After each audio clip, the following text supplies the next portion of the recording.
I used to be a player character like you. Then I took an arrow to the knee.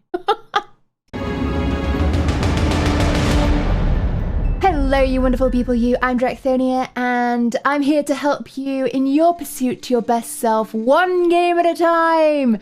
Today, we're going to go over character creation as a player. So why not like, subscribe, and obey for more D&D goodness in your future.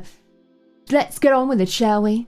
Today, let's talk about starting D&D as a bright-eyed and bushy-tailed player character. You've never delved into the world before.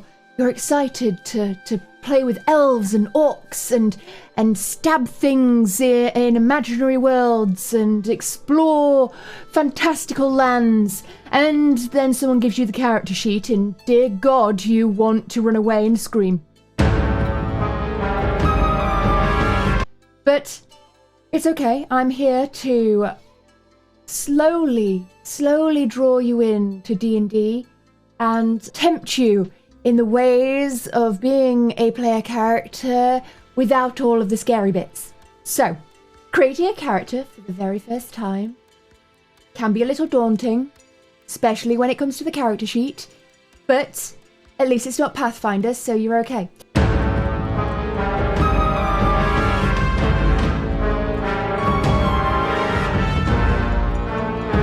Fifth Ed has made being a player character a lot more user-friendly and a lot less scary and just mind-bogglingly complex and just terrifying. The beauty of playing D&D is that it allows you to be something different, something unusual, something magical, something out of the very dark, deep depths of your mind. It allows you to basically play as whatever you can imagine. The only limit is your mind, is your ability to think of these wondrous and fantastical personalities that you wish to create. Maybe it's based on yourself a little bit. Maybe it's based on your next door neighbor's dog's auntie's uncle. Maybe it's based on a famous person. But usually the key aspect is that it is emphasizing one particular trait above all else. This is why we have such stereotypes as like the paladin, who's an absolute cockwomble, or the barbarian who can't read, or the rogue that steals everything that isn't nailed down, including the kitchen sink. Usually it takes one personality trait and blows it out of proportion to more caricature lengths. I mean, obviously you can create whatever character you can imagine, but usually it's based on one personality trait. So this makes it a little bit easier. You can narrow down who you want to play purely based on what kind of trait you really want to emphasize. Do you want to be heroic? Do you want to be noble? Do you want to be mischievous? Do you want to be murderous and kill all of your party in their sleep? Whichever aspect you want to play, it is yours for the taking. Hi, kitten. No, Strigger. No.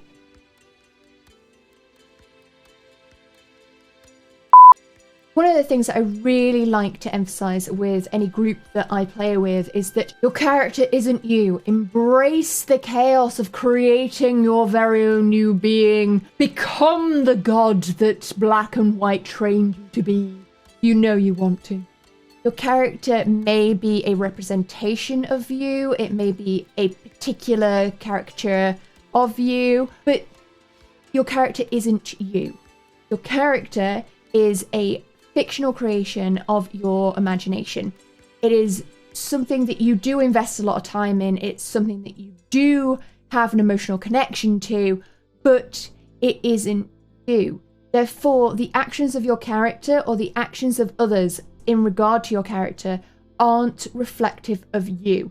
It is something that you want to go into D&D prepared for, that certain things may end up occurring that if you personally were in that situation would genuinely upset you.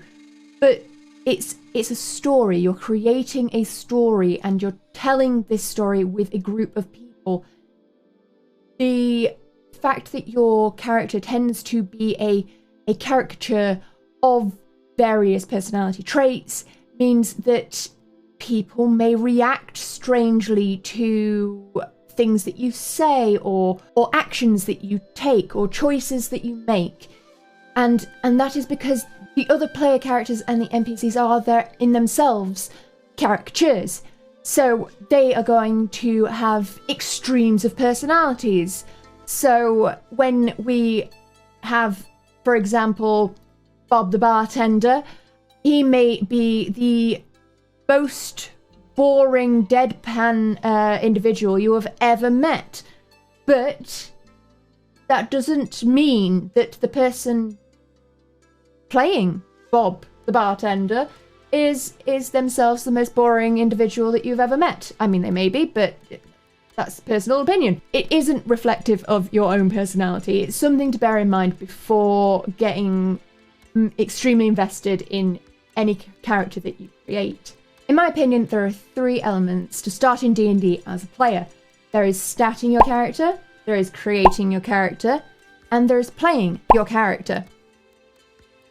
I mean, there's also the 4th option of killing your character, but that one's pretty self-explanatory and probably not what you want to do. Or is it?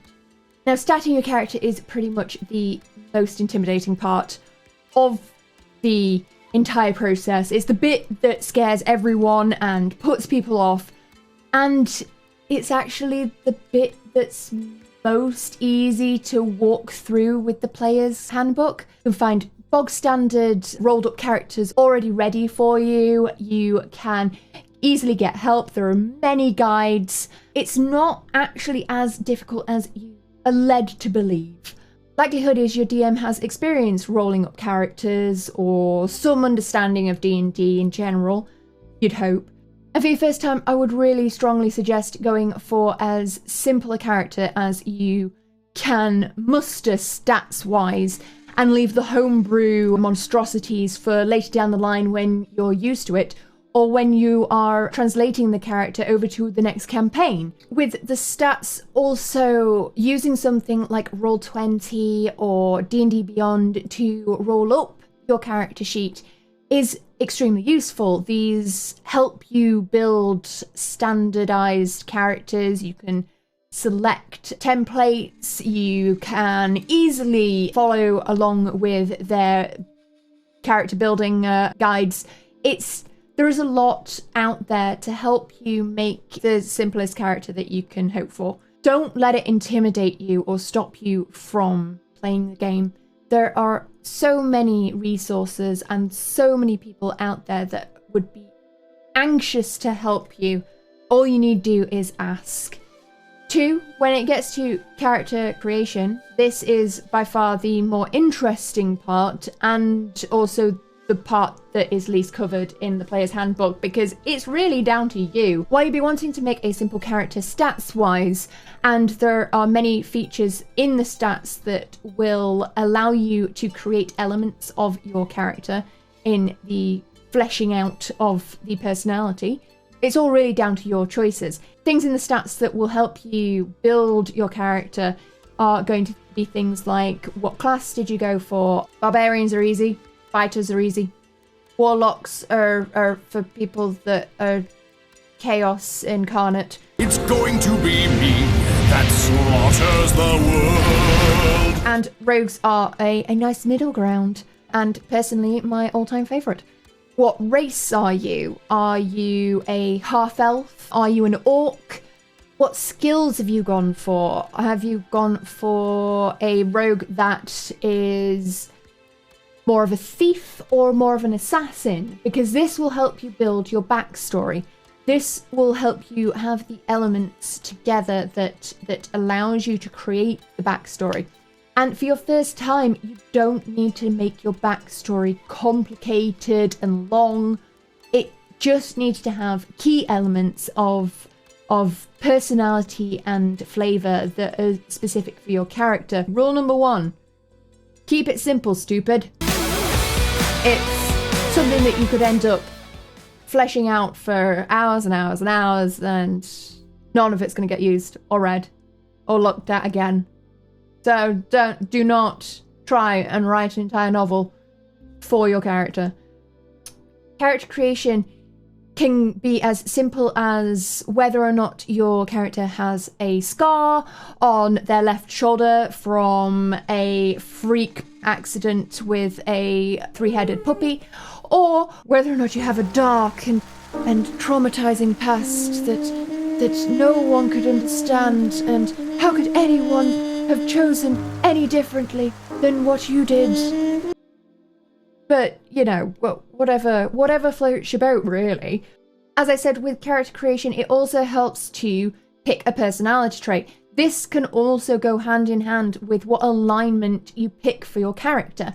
So, alignment is something that I can talk about for hours, because honestly, I think that alignments are often misunderstood, and I am particularly fond of my evil characters.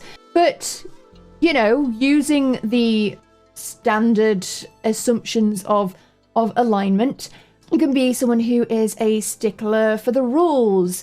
Are they going to stick by the laws of the land no matter what?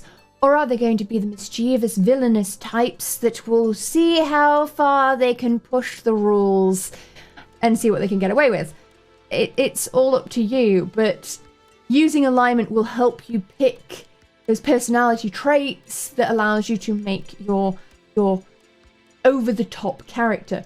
And when it comes to characters, I highly recommend going as over-the-top and ludicrous as you can possibly go, and within your DM's rules, because DM is God, and if your DM doesn't like it, then you don't have a choice.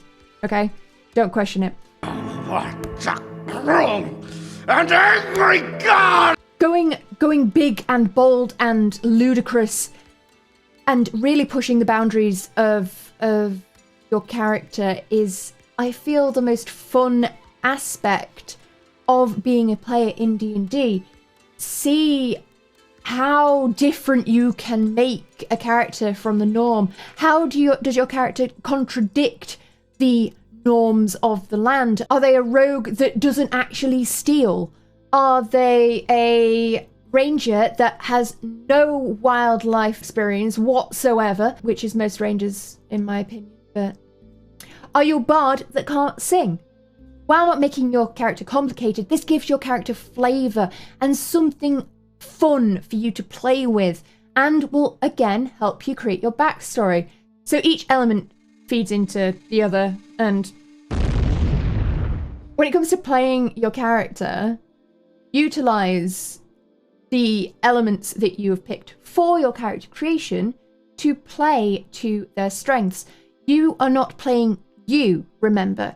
You are playing this character, so you have to think about how this character would react to these situations. And alignment especially is one of those that really helps you decide on how to react to certain situations.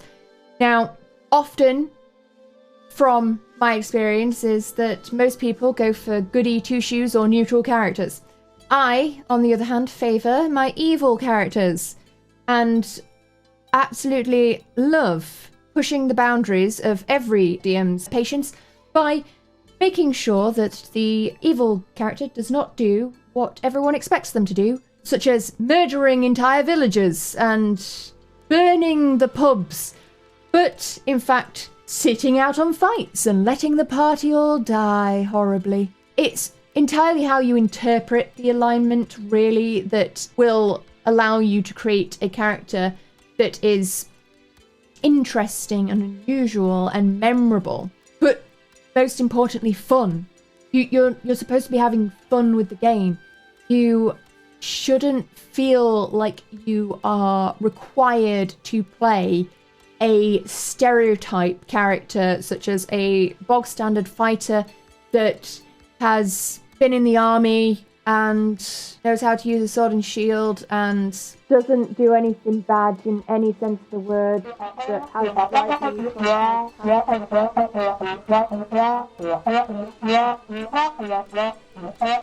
it's a choice, and you can add flavor to it, and there are plenty of good stories that you can build around that, but just going for these stereotypes isn't going to make you enthused about the game. It's not going to keep you wanting to go back.